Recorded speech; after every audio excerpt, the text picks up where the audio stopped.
പയ്യങ്ങടെ നാട്ടിൽ നിന്ന് അവസാനം തൃശ്ശൂർ സാംസ്കാരിക നഗരം എന്ന് പറയുന്ന തൃശ്ശൂരെത്തി. തൃശ്ശൂർ കൊടുങ്ങല്ലൂർ ഭരണി കാണാൻ വന്നിട്ടുള്ളത്.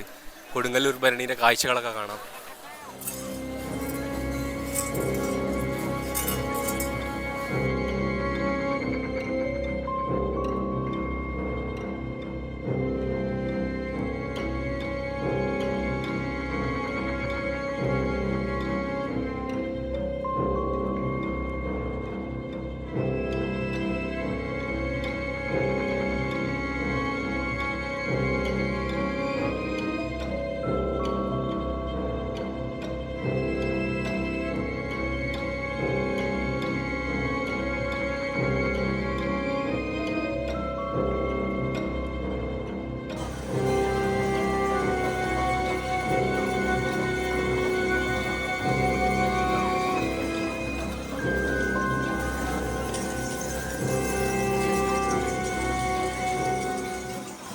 കൊടുങ്ങല്ലൂർ ഭരണി ഉത്സവവുമായി ബന്ധപ്പെട്ട പ്രധാന ഐതിഹ്യം കണ്ണകിയുമായി ബന്ധപ്പെട്ടിരിക്കുന്നു.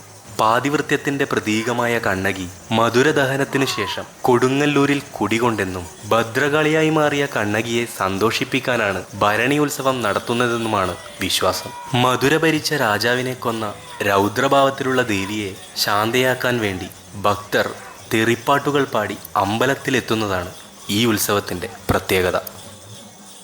ദ്രാവിഡ ക്ഷേത്രമായിരുന്ന കൊടുങ്ങല്ലൂർ പിൽക്കാലത്ത് സവർണ മേധാവിത്വത്തിന് കീഴിലായപ്പോൾ ക്ഷേത്രത്തിൽ അവകാശമുണ്ടായിരുന്ന ആദിമ ജനതയുടെ കൂടിച്ചേരലാണ് ഈ ഉത്സവം എന്ന് കണക്കാക്കപ്പെടുന്നു.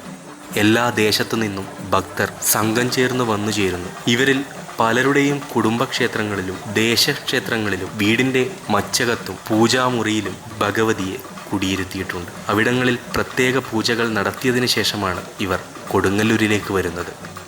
ദേവീസ്തുതികൾ പാടി മണികെട്ടിയ വടിയോ ഭഗവതിയുടെ വാളോ ചിലമ്പോ എടുത്തുകൊണ്ടാണ് അവർ വരിക. ധാരാളം കോമരങ്ങളും അക്കൂട്ടത്തിൽ ഉണ്ടാകാറുണ്ട്. ഭഗവതിയെപ്പോലെ മനോഹരമായി ചെമ്പട്ടണിഞ്ഞ് വാളും ചിലമ്പും ധരിച്ച് ചിലപ്പോൾ പൂമാലകളും അണിഞ്ഞാവും കോമരങ്ങൾ പലരും എത്തിച്ചേരുക. മലബാറിലെ തച്ചോളി വീട്ടുകാരുടെ കോഴിക്കല്ല് മൂടൽ ചടങ്ങാണ് ഇതിൽ പ്രധാനം.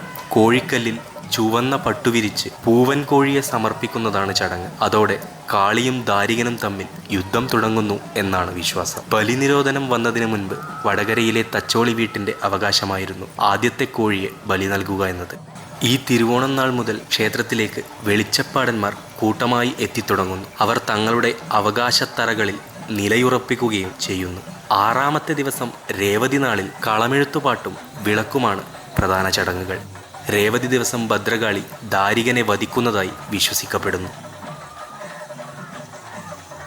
രേവതി സന്ധ്യയ്ക്ക് കാളി ദാരികനിൽ നേടിയ വിജയമറിയിച്ചുകൊണ്ട് രേവതി വിളക്ക് തെളിയുന്നു. ആയിരക്കണക്കിന് ഭക്തരാണ് രേവതി ദിവസം ദർശനത്തിനായി ക്ഷേത്രത്തിൽ എത്തിച്ചേരുന്നത്. പിറ്റേന്ന് 7ാം ദിവസം അശ്വതി നാളിൽ ഉച്ചക്ക് 12 മണിയോടെ കൊടുങ്ങല്ലൂർ തമ്പുരാന്റെ നേതൃത്വത്തിൽ വടക്കേ നട അടച്ചുപൂട്ടി രഹസ്യപൂജയായ തൃച്ചന്ദന ചാർത്ത് നടത്തുന്നു. ഈ സമയത്ത് കോമരക്കൂട്ടങ്ങളും ഭക്തരും പുറത്തുനിന്ന് ഭഗവതി സ്തുതികൾ പാടി നൃത്തം ചെയ്യുന്നു. പൂജ പൂർത്തിയാക്കി കോയ്മ പട്ടുക്കുട ഉയർത്തുന്നതോടെ കാവുതീണ്ടൽ ആരംഭിക്കുന്നു.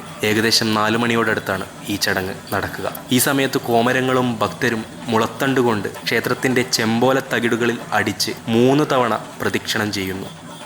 മീനമാസത്തിലെ അശ്വതി ദിവസം ഉച്ചയ്ക്കടക്കുന്ന ക്ഷേത്രനട തുടർന്ന് 7 ദിവസം അടച്ചിട്ട് പ്രത്യേക പൂജകൾ നടത്തുന്നു. ഇതിനുശേഷം പൂയം ദിവസം ക്ഷേത്രം ദർശനത്തിനായി നട തുറക്കുന്നു. ഇതിനെ പൂയന്നാളിലെ നടതുറപ്പ് എന്ന് അറിയപ്പെടുന്നു. അന്ന് ഭഗവതിയെ സർവാഭരണ വിഭൂഷിതയായി ഏറ്റവും സന്തുഷ്ടയായി ആണ് കാണാൻ സാധിക്കുക എന്നുള്ളതാണ് സങ്കല്പം. അന്നത്തെ ദർശനം ഏറെ ഐശ്വര്യകരവും കൂടിയാണ്. അതുകൊണ്ട് തന്നെ പൂയം തൊഴാൻ വലിയ തിരക്കാണ് അനുഭവപ്പെടാറ്. ഇതോടുകൂടി കൊടുങ്ങല്ലൂർ ഭരണി ഉത്സവത്തിലെ ചടങ്ങുകളെല്ലാം പൂർണ്ണമാവുകയാണ്.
ചെല്ലുമ്പോൾ ഇനിയും ഒരുപാട്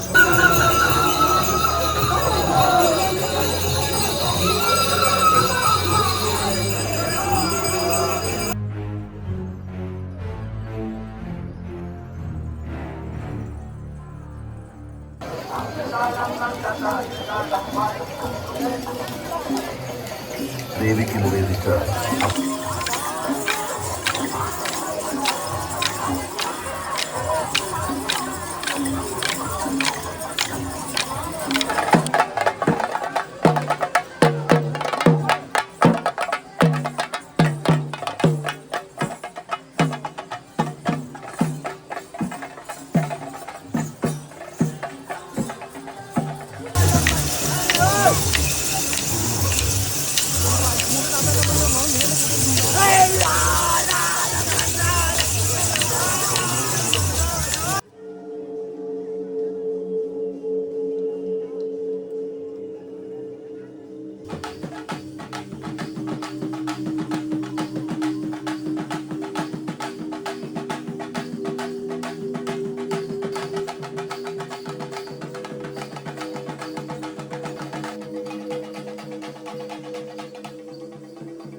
പാടുന്ന പക്കയും കൊടുക്കട്ടൂർ അമ്മയും കണ്ണാറും അമ്മ ഭഗവതി തമ്പുരാട്ടി നിൽക്കൂർ കൊട്ടു ഉറങ്ങിടട്ടെ കൊടുക്കലൂർ അമ്മയുടെ പൂറത കാണണു ചെങ്കന്റെ ചൂള പൊളിച്ച പോലെ അമ്മ ഭഗവതി തമ്പുരാട്ടി കോടി ലിംഗേശ്വരി കൈവടക്കണം